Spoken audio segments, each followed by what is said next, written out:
10वीं जमात के तलबा और तालिबात आदाब, खोल लीजिए उर्दू की नई किताब। उर्दू सफ़र में आप सबका इस्तकबाल है। आज हम करेंगे गोपी चंद नारंग के बारे में। सवाने हयात सीरीज़ चल रही है, इसमें हमने बहुत सारे अदीबों के बारे में पढ़ा और देखा, उनके कारनामे देखे। चलें जल्दी से क्विक रिवीजन करते हैं। आप भी मेरे साथ साथ बोलिए ताकि आपको याद हो जाए। रशीद अहमद सिद्दीकी चारपाई, कन्हैया लाल कपूर अखबार बीनी, पीटर्स बुखारी सवेरे जो कल नाक मेरी खुली, मिर्ज़ा मोहम्मद हादी रुस्वा उमराव जानदा, प्रेमचंद गौदान, कृष्ण चंद्र पूरे चांद की रात, राजिंदर सिंह बेदी गरम कोट, स्वालिया आबिद हुसैन एक सवाल, मौलवी अब्दुल हक हाली, आले अहमद सरवर, रतन नासर शार, एहतशाम हुसैन हिंदुस्तानी तहजीब के अनासिर, गोपी चंद नारंग उर्दू हमारी ज़ुबान।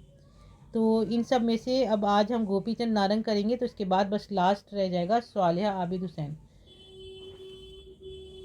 उर्दू के ये बहुत मशहूर वो हैं मुबस्सिर। दौरे जदीद के नाक़दीन और मुबस्सिरीन में प्रोफेसर गोपी चंद नारंग का नाम नहायत इज़्ज़त व एहतराम से लिया जाता है।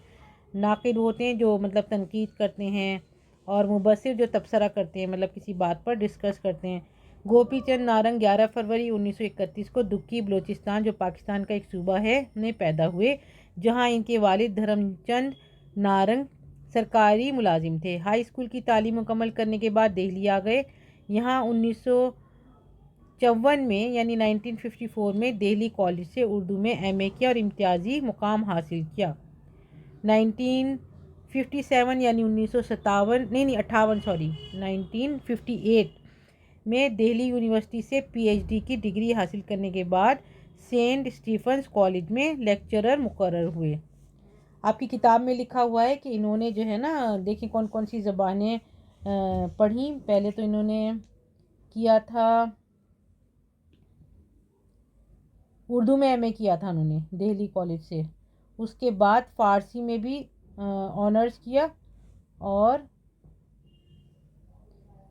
दिल्ली यूनिवर्सिटी से डॉक्टरेट के बाद सेंट स्टीफन कॉलेज में लेक्चरर भी हुए। मतलब ये देखें, आपके एमए भी किया और फ़ारसी में ऑनर्स भी किया, और उसके बाद ये क्या क्या इन्होंने ओहदे संभाले।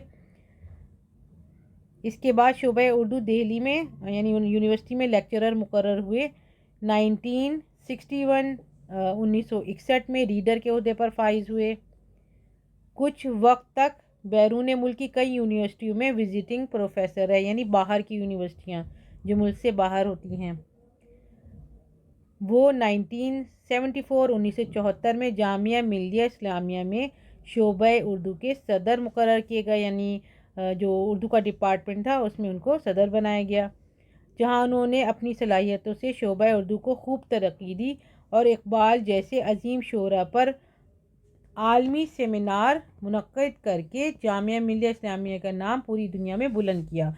आलमी आलमी लिखा जाएगा तो यहाँ पर लाम भी लगाया जाएगा, यानी पूरी दुनिया में ग्लोबल तरीके से, मतलब उन्होंने ऐसे काम किया कि अल्लामा इकबाल को मशहूर किया और उनको पूरी दुनिया में मुतारिफ़ कराया। और प्रोफेसर गोपी चंद नारंग की मशहूर तसनीफ़ात कौन सी हैं? असलूबियात मीर, इकबाल का फ़न, नया उर्दू अफसाना वगैरह काबिल ज़िक्र हैं।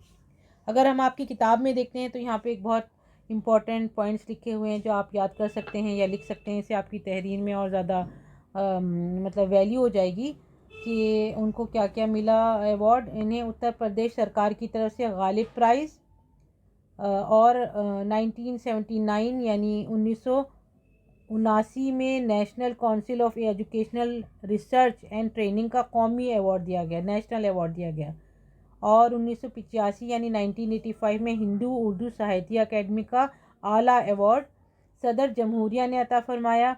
इससे पहले इन्हें सदर पाकिस्तान की जानिब से खुसूसी तमग़े इम्तियाज़ भी अता किया गया, यानी इन्हें बहुत सारे अवार्ड मिल चुके हैं क्योंकि ये बहुत ज़्यादा काबिल शख्सियत थे, तो इनको इन अवार्ड से नवाजा गया। ये हो गया है आपका मुकम्मल। जल्दी जल्दी आप अपने लिख लीजिए, याद कर लीजिए, और बार बार बोलेंगे, बार बार आप याद करेंगे, सुनाएंगे तो आपको सारे याद हो जाएंगे। कोई मुश्किल बात नहीं है। हम भी जब भी आपको नया पढ़ाते हैं तो अगला पिछला हम सब रिवाइज़ करते हैं ना। अब आ रहा है अगला वीडियो, आएगा स्वालिया आबिद हुसैन के बारे में, देखना नहीं भूलिएगा। जल्दी आने वाला है उर्दू सफ़र पर।